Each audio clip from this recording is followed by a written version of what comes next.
Bismillahirrahmanirrahim.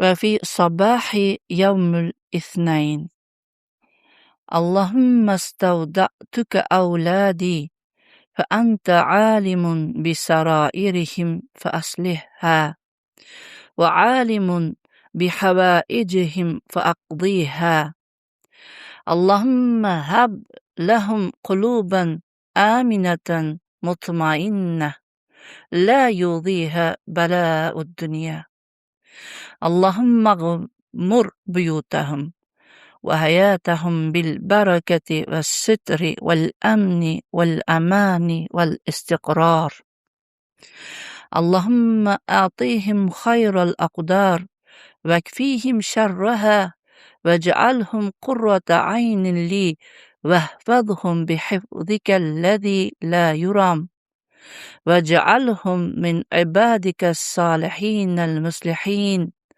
يا رب العالمين آمين.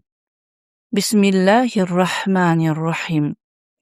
Ey Allohim, farzandlarimni senga omonat qildim. Sen ularning qalblarini biluvchisan. Shunday ekan, ularning qalblarini isloh qil, tuzat.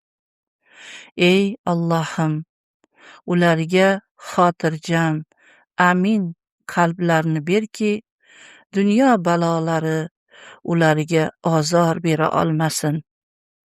Ey Allohim, farzandlarim uylarini va hayotlarini baraka bilan, satr bilan, omonat bilan, tinchlik va barqarorlik bilan obod et.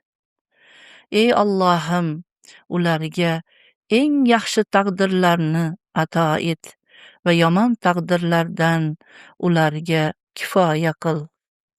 Ularni ko'zlariga quvonchni ber va ularni sening hech kim yeta olmaydigan himoyang bilan asra va ularni isloh qiluvchi muxlis, solih bandalaringdan qil, ya Robbal alamin.